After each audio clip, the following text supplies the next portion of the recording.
আমি ভাসি যেন জলে গো,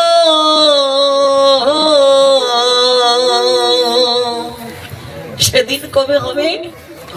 কবে কৃষ্ণ নামের এই মালা গলে নিয়ে নয়নের জলে ভাসবো আমি? কোথায়? ব্রজঙ্গন, অগণিত ভক্তের চরণ ধুলিতে অবিস্নাত এ অঙ্গন। এই অঙ্গনে কবে নামের মালা গলে নিয়ে নয়নের জলে আমি ভাসবো? হগো নামের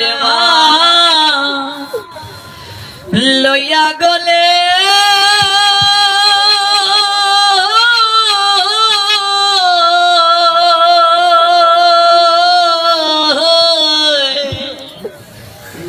আমি ভাসি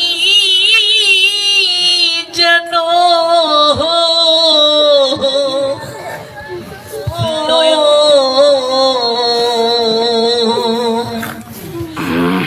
নয়নে জলে গো,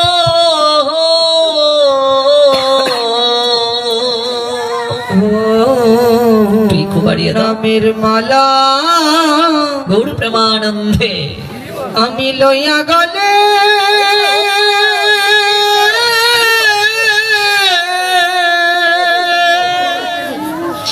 আমি ভাসি যেন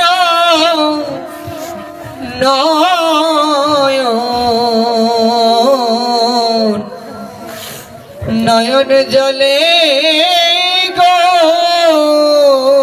একটা কুকুরের যদি এই অনুভূতি হয়ে যায় ভাগবত আসরে এসে, আমরা তো মানুষ,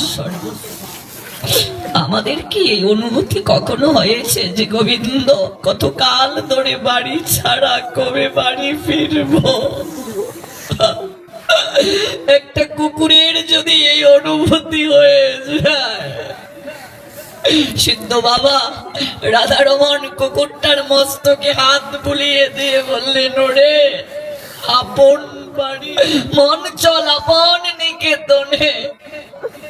বাবাজি হাতটা যখন বুলিয়ে দিলেন, কুকুরটা লুটিয়ে পড়লো বাবাজির চরণে। কোন তাকিয়ে রইলেন, বাবাজি দেখলেন কুকুরটা আর সারা শব্দ করছে না। কুকুরটার দিকে তাকিয়ে দেখলেন বাবা ওর নাসিকা দিয়ে শ্বাস প্রশ্বাস বইছে না। সাধু কৃপায়, ভাগবতের কৃপায় অনন্তকালের জন্য নিজের বাড়ি গমন করল।